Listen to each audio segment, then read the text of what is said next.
Okay, in this episode, I'm going to be talking about works made for hire and how copyright law treats vesting of ownership in works made by an employee in the course of an employment relationship.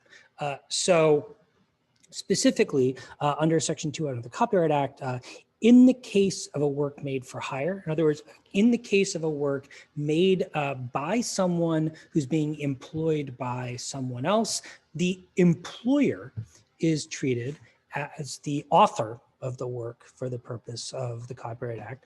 And as a consequence, copyright ownership of the work in question initially vests in the employer, not in the people, the employees who actually worked on producing the work of authorship in question. So there's a kind of legal fiction involved that the employer is doing the creating, even though it's the employees of the employer who are actually always, by necessity, doing the creating. And this matters because vesting can affect how copyright treats work in question. For one thing, it affects the duration of the copyright term, right? Because normally the copyright term is based on the life of the author or the longest lived author in the case of multiple authors, plus an additional 70 years.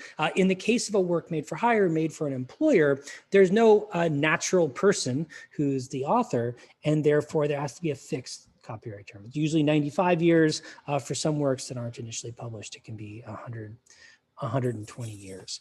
In addition, vesting of copyright ownership can affect the ability of the people who actually created the work to reclaim copyright ownership in the future, right? So when when employees create a work for an employer, if they create it as the authors, right, they can then transfer copyright ownership to the employer. But if they transfer copyright ownership to the employer after it vests in them initially, then they're the original copyright owners and they can exercise the renewal right under the 1909 Act or the termination right under the 1976 Act and potentially reclaim copyright ownership of their work down the line.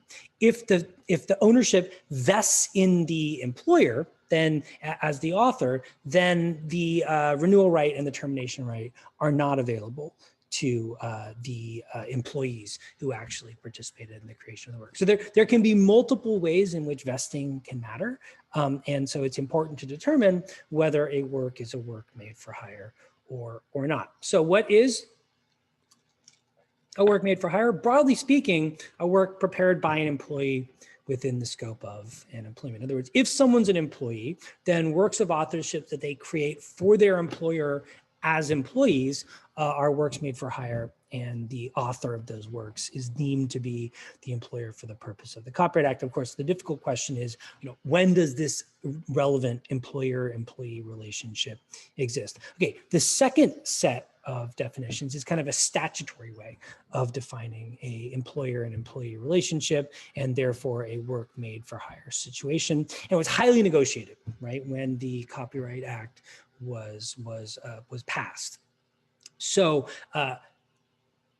stakeholders in different knowledge good industries, right, movies, books, etc., negotiated with Congress over what the language of this section would say. Why is that? Because it enables employers to make a work made for hire without actually having to have a formal employer-employee relationship, right? So essentially, the normal dividing, a typical dividing line would be to say if someone's an independent contractor, then they're going to be the author because they're not an employee. But if they're an employee, then there's not. Section 2 essentially says in some circumstances, we're going to allow employers and employees in an independent contractor type relationship mutually stipulate in assigned writing that a work is a work made for hire, even though under the other definition, it would not be, because the nature of the relationship would not be sufficiently formalized to satisfy the criteria. Okay. So a classic Supreme Court case investigating this question, when is a work made for hire, is CCNV v. Reid. What happened here, CCNV is a Washington, D.C. based homeless services organization. And in the late 80s, they wanted to submit a sculpture for a Christmas time pageant that was taking place in D.C., one that would highlight the social goals and political values of the organization. And the idea was a sculpture depicting a homeless family in the form of the Holy Trinity with the phrase, "and still there is no room at the end." This idea that, like, you know, tying contemporary homeless people to the Holy Family and suggesting that in the Christmas season, people might reflect on the homelessness issue and how to be more charitable and recognize the plight of homeless people. In any case, organization is not in the business of making sculptures, and so they need someone to help them. And they go and find a sculptor by the name of Reid, who's based in Baltimore. And Reid agrees to create a sculpture for them to use, and also agrees that he'll do it essentially at cost. So he's going to charge them for the cost of materials, but he's not going to charge them for his own time. So they agree to move forward. He takes their suggestions, comes up with some sketches. They do a little back and forth where they agree to some things and not to others, insist on certain features, like a shopping cart. Reid suggests that they should be reclining because that is more naturalistic according to his observations, and so on and so forth. Reid wants to make the statue out of bronze. The CCNV thinks that's going to be too expensive. And so he suggests an alternative material, which will look like bronze, but is actually synthetic and will be much lighter and less expensive. That's great, works out. He makes the sculpture, CCNV displays it. After they've displayed it for a month or month and a half or so, they send it back to Reid's studio for some minor repairs. And the plan is for it to go on a nationwide tour. And Reid says, this sculpture is too fragile given the nature of the material for it to go on a nationwide tour. I really think you should cast it in bronze so that it'll be more durable. And CCNV says, we don't have the money for that. This is good enough. The point will get across, even if it's maybe gets a little bit damaged, not the end of the world. Well, at this point, the relationship dissolves, and Reid hangs on to the statue and files a copyright registration application claiming to be the author of the work.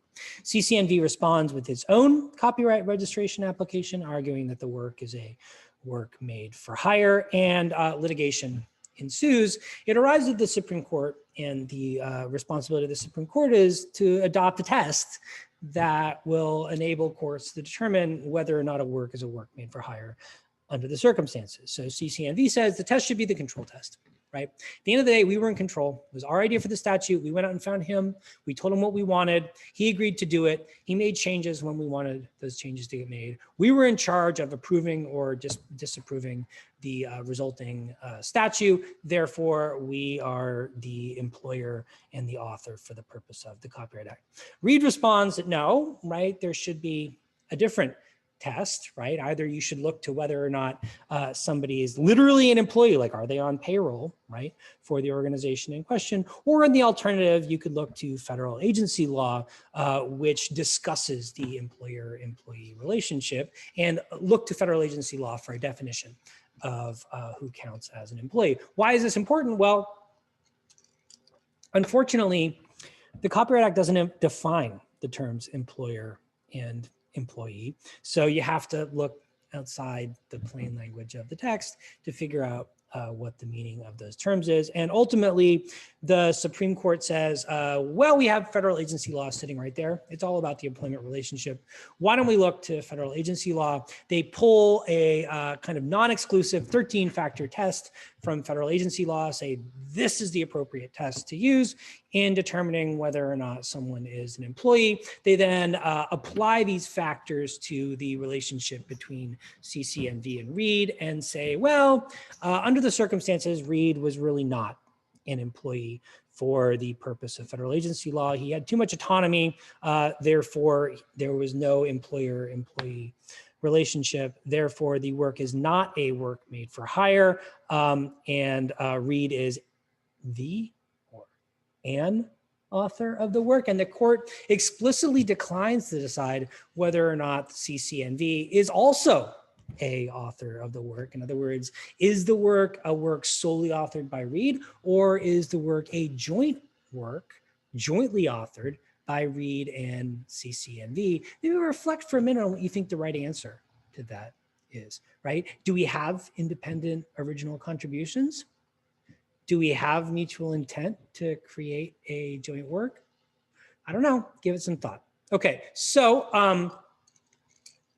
how's this gonna work out in practice? Well, in Carter v. Helmsley-Spear, you have an interesting scenario where 3 artists, all of whom are named John, are commissioned by the proprietor, the leaseholder of a large commercial space in Long Island City, Queens, to essentially decorate the building. And he pretty much gives them carte blanche to whatever they want, says, go out there and do your arty thing and make this place look cool. And so they create all of these crazy sculptures out of recycled materials and whatnot throughout the lobby of the building and elsewhere in the building as well.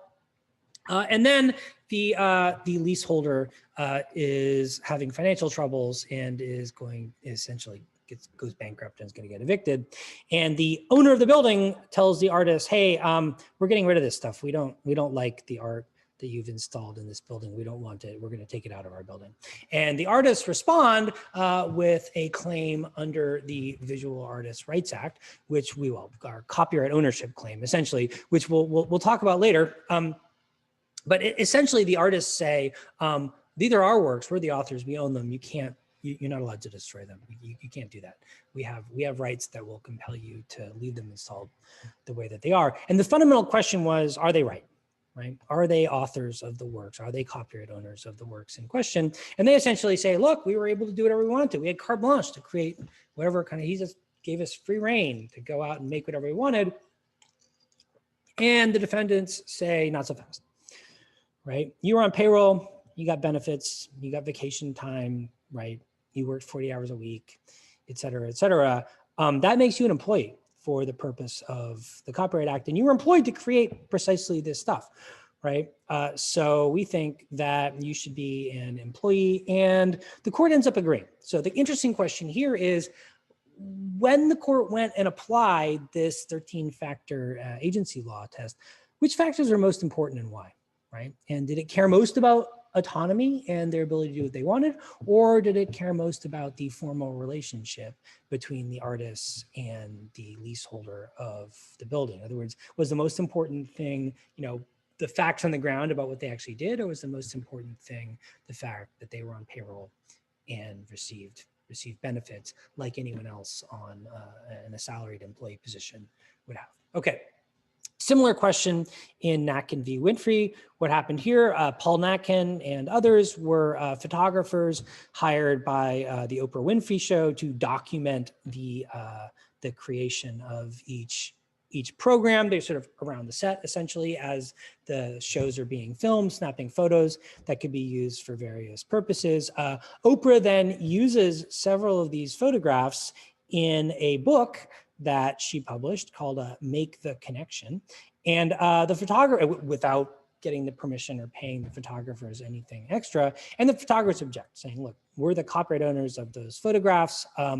You have to get our permission. Essentially, you have to pay us. You have to license them from us if you want to use them in the book. The response from Winfrey is, no, you are our employees. We hired you to come on the set and make those photos. You wouldn't have had the access to do that, right? You wouldn't have done it in the first place, right? You were only there taking photos because we hired you to do it. And the court says, well, they weren't on payroll. They weren't getting benefits.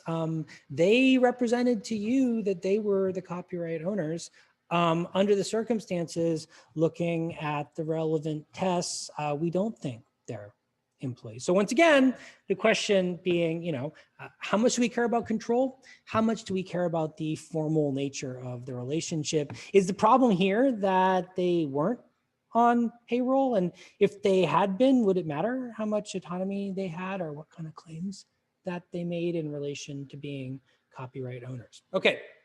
Finally, Self-Realization Fellowship, SRF v. Ananda.